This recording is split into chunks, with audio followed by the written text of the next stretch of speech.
नमस्कार, मैं हूं जल्पा क्षत्रिय। आज का विषय पद यात्रा। भले ही स्मार्ट युग में शायद लोगों से जुड़ने के लिए उन तक जाने की जरूरत नहीं पड़ती। सोशल मीडिया के माध्यम से अपनी बात को, प्रचार प्रसार को लोगों के मोबाइल तक पहुंचाया जा सकता है, पर अब प्रश्न ये उठता है कि आखिर क्यों यह आसान रास्ता न चुनते हुए अब राजनीति में पद यात्रा की बोलबाला बढ़ रही है। पद यात्रा शब्द जितना सरल लगता है उतना है नहीं। काफी साहस चाहिए पैदल चलने के लिए। एक लंबा रास्ता जहां पैदल चलते ही जाना है। फिर देखना नहीं है कि सर्दी की मौसम है, धूप है कि फिर बरसात का मौसम। अभी अभी एक साल के भीतर की ही बात करें तो क्यों अलग अलग लोग पद यात्रा पर निकले। 3 पद यात्रा जिसकी गहरी असर देखने को मिल रही है। ये 3 पद यात्रा कौन सी है उस बारे में भी बात करेंगे, लेकिन उससे पहले आपको पद यात्रा से जुड़े इतिहास को समझना बेहद जरूरी है। जो पैदल चला वह चल निकला राजनीति में। पद यात्रा एक शब्द जो नंबर 1 तक ले जाता है, बहुत उच्च पद तक ले जाता है। मैं ऐसा क्यों बोल रही हूं तो उसका जवाब होगा चंद्रशेखर। याद कीजिए वर्ष 1983। समाजवादी नेता चंद्रशेखर ने 1983 में तत्कालीन प्रधानमंत्री इंदिरा गांधी के खिलाफ 4200 किलोमीटर की भारत यात्रा की, जो 3 साल पहले उनकी जनता पार्टी को हराकर ही सत्ता में लौटी थी। चंद्रशेखर लोगों का विश्वास वापस जीतना चाहते थे। कन्याकुमारी से दिल्ली तक की अपनी 4 महीने की पदयात्रा के अंत में वह राष्ट्रीय राजनीति के केंद्र में आ गए। वह गुरुग्राम के भोंडसी में अपने आश्रम में थे जब उन्होंने इंदिरा गांधी की हत्या की खबर सुनी। साल 1989 के लोकसभा चुनाव में चंद्रशेखर ने एक लोकप्रिय नेता और राजीव गांधी के दोस्त से दुश्मन बने वीपीसी और दूसरी पार्टियों ने जनता दल का गठन किया। चंद्रशेखर को वीपीसी के प्रधानमंत्री बनने का तरीका पसंद नहीं आया। लालकृष्ण आडवाणी की गिरफ्तारी के बाद बीजेपी ने सरकार से अपना समर्थन वापस ले लिया और यह सरकार गिर गई। बाद में चंद्रशेखर ने राजीव गांधी के समर्थन से अपनी सरकार बनाई और प्रधानमंत्री बने। यानी कि राजनीति में जनसेवा का सर्वोच्च पद माने जाने वाले प्रधानमंत्री के पद तक वह पदयात्रा से ही पहुंचे। हालांकि आपको यह भी बता दें कि कांग्रेस की समर्थन वापसी के बाद महज 8 महीनों में ही ये सरकार गिर गई थी। लेकिन चंद्रशेखर की पदयात्रा एक माइलस्टोन बन गई राजनीति में कि अगर लोगों के बीच लोगों के साथ चला जाए तो क्या नहीं हासिल हो सकता। अब जब पदयात्रा के इतिहास की बात कर ही रहे हैं तो जिक्र करना ही पड़ेगा वाई.एस. राजशेखर रेड्डी का वर्ष 2003 की वो बात। आपको बता दें कि साल 2003 जब आंध्र प्रदेश विभाजित नहीं हुआ था, उस समय कांग्रेस निराशाजनक थी। राज्य में तेलुगु देशम पार्टी यानी कि टीडीपी ने 3 दशकों तक शासन किया था। प्रदेश कांग्रेस के नेता वाई.एस. राजशेखर रेड्डी ने सत्ता का रास्ता समझा। उन्होंने प्रजा प्रस्थानम नामक 2 महीने की पदयात्रा की। उन्होंने अपने चुनाव अभियान के हिस्से के रूप में राज्य के कई जिलों में भीषण गर्मी के महीनों के दौरान लगभग 1500 किलोमीटर की पैदल यात्रा की।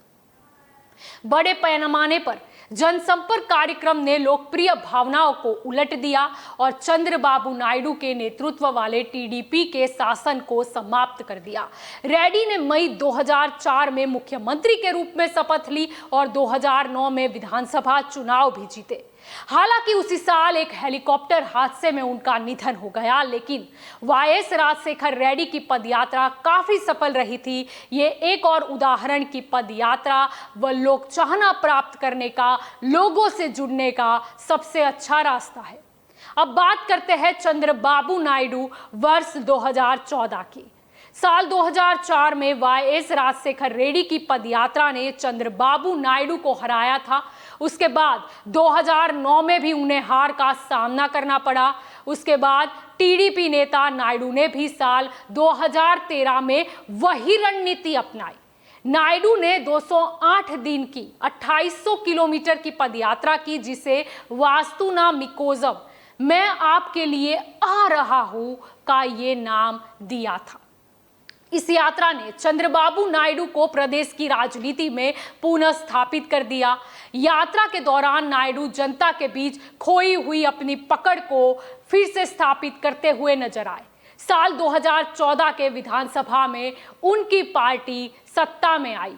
पदयात्रा के इतिहास में अब नाम आता है वाईएस जगन मोहन रेड्डी वर्ष 2017। अपने पिता वाईएस राजशेखर रेड्डी के निधन के बाद जगमोहन रेड्डी ने भी लोगों से मिलने और उन्हें सांत्वना देने के लिए आंध्र प्रदेश का दौरा शुरू किया। जगनमोहन रेड्डी और कांग्रेस के बीच खटास थी, जिसके बाद उन्होंने कांग्रेस छोड़ दी और 2011 में अपनी खुद की वाईएसआर कांग्रेस पार्टी बनाई।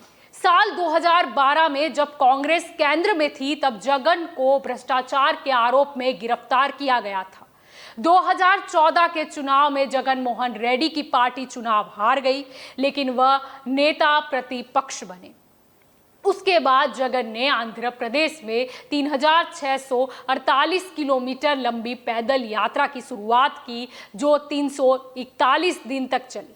साल 2019 के विधानसभा चुनाव में जगन मोहन रेड्डी मुख्यमंत्री बने, यानी कि फिर एक बार पद यात्रा, पैदल यात्रा ने लोगों को मुख्यमंत्री का चेहरा दिया। आखिर में अब बात करते हैं दिग्विजय सिंह की वर्ष 2017।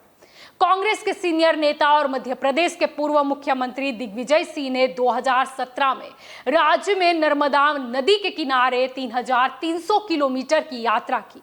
दिग्विजय ने इस परिक्रमा को पूरी तरह से गैर राजनीतिक बताया और कहा कि यह धार्मिक और आध्यात्मिक है। लेकिन यह स्पष्ट था कि 6 महीने की इस यात्रा में एक व्यापक जनसंपर्क कार्यक्रम था। बाद में साल 2018 के मध्य प्रदेश विधानसभा चुनाव में कांग्रेस ने बीजेपी को हराया और कमलनाथ मुख्यमंत्री बने।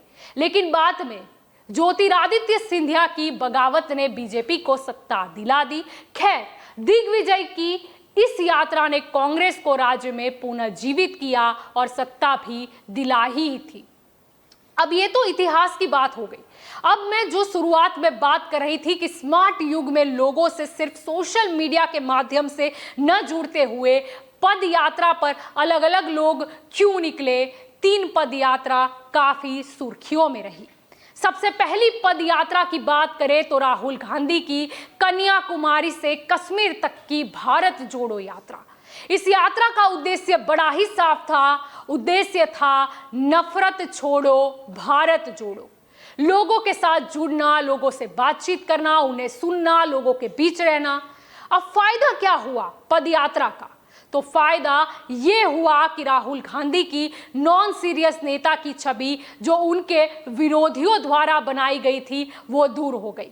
बच्चों, युवा, बुजुर्ग, महिला, हर तरह के लोगों ने इस लंबी यात्रा में राहुल गांधी से मुलाकात की। इस भारत जोड़ो यात्रा की कई तस्वीरें और वीडियो वायरल भी हुए।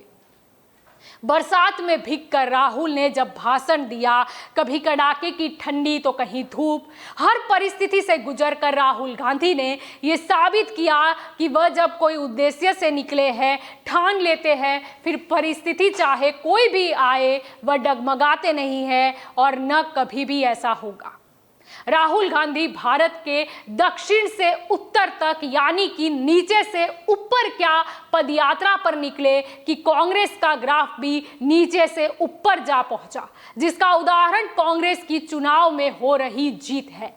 जो कांग्रेस लगातार चुनाव हार रही थी, जिस कांग्रेस कार्यालयों में चुनाव परिणाम के बाद सन्नाटा छा जाता था, वहां अब जश्न की आवाज सुनाई देने लगी है। वह भारत जोड़ो यात्रा ही रही जिसमें राहुल गांधी ने बस एक स्लोगन दे दिया कि नफरत के बाजार में मोहब्बत की दुकान खोल रहा हूं। अब दूसरी पदयात्रा की बात करें तो प्रशांत किशोर की जन सुराज यात्रा का नाम आता है। मशहूर रणनीतिकार प्रशांत किशोर, जो कि कल तक यानी ऐसे तो सालों तक पर्दे के पीछे रहे, वो अचानक पर्दे के आगे नजर आए। जनसुराज यात्रा, जिसका उद्देश्य बिहार के लोगों से मिलना, उनकी बातें सुनना था, और बताया यह भी गया था उद्देश्य कि जनसुराज के माध्यम से जनसुराज लाना यानी कि जनता का राज लाना है, ताकि हर नागरिक को उनके अधिकार मिल सके। जनसुराज की पहली प्राथमिकता बिहार में पलायन कर चुके लोगों को अपने गृह राज्य में बुलाकर उनके रोजगार की समुचित व्यवस्था करना व पलायन को रोकना है। कई तेज तरार भाषण देते हुए प्रशांत किशोर जन सुराज यात्रा के दौरान नजर आए। जो प्रशांत किशोर कल तक जनता को कैसे आकर्षित कर सकते हैं वह राजकीय दलों को बताते थे, वो प्रशांत किशोर जन सुराज यात्रा में जनता को किसी भी नेता पार्टी के बहकावे में न आने का सूचन देते दिखाई दिए। राजनीति में जनता का महत्व क्या है, ताकत क्या होती है जनता की, यह समझाने में प्रशांत किशोर अपनी पूरी ताकत लगाते नजर आए। अब आने वाले वक्त में जब यह पद यात्रा फिर से शुरू होगी, तब पता चलेगा कि आगे और क्या क्या होता है। बिहार का माहौल बदलता है या बिहार की राजनीति बदलती है। अब तीसरी पद यात्रा की बात करें तो पायलट की जन संघर्ष यात्रा। सचिन पायलट अपनी ही कांग्रेस की राजस्थान सरकार के सामने भ्रष्टाचार के खिलाफ पद यात्रा पर निकले। कई मौके पर जिस पायलट को राजस्थान कांग्रेस के आगामी मुख्यमंत्री के तौर पर देखा जाता था, उनका एक नया आक्रामक रूप दिखा। तंज तो यह भी कसा गया कि राहुल गांधी तो भारत जोड़ने निकले थे, लेकिन पायलट जैसे भ्रष्टाचार के सामने अपनी ही पार्टी की सरकार को तोड़ने निकले हैं। जनसंघर्ष यात्रा में पायलट के साथ जुड़े लोगों की भीड़ अवश्य कांग्रेस के लिए बड़ी चुनौती है, क्योंकि अब जब राजस्थान चुनाव नजदीक है तो शायद ये जनसंघर्ष यात्रा से उठी ज्वाला कांग्रेस को संघर्ष में डाल सकती है। सचिन पायलट, जिन्होंने अहम भूमिका निभाई थी कांग्रेस को राजस्थान में फिर से सत्ता दिलाने में, लेकिन अब जब सचिन पायलट अपनी 3 मांगों को लेकर आमने सामने के मूड में है, तब देखना रहा कि पायलट की जनसंघर्ष यात्रा से शुरू हुई नई राह उनकी राजनीति को कहां तक ले जाती है, या कहीं ना कहीं चाहते न चाहते भाजपा को फायदा करा जाती है। निष्कर्ष तो पूरी चर्चा का यही निकलता है कि जनता का समर्थन चाहिए या जनता के दिल पर राज करना हो तो जरूरी है कि जनता के बीच जाया जाए। कहा जाता है कि भीड़ का कोई चेहरा नहीं होता, लेकिन भीड़ जो इकट्ठा करता है वह अवश्य चेहरा बन जाता है, अर्थात उसे पहचान मिल जाती है। तो पदयात्रा एक शब्द जो नंबर 1 तक ले जाता है। नमस्कार।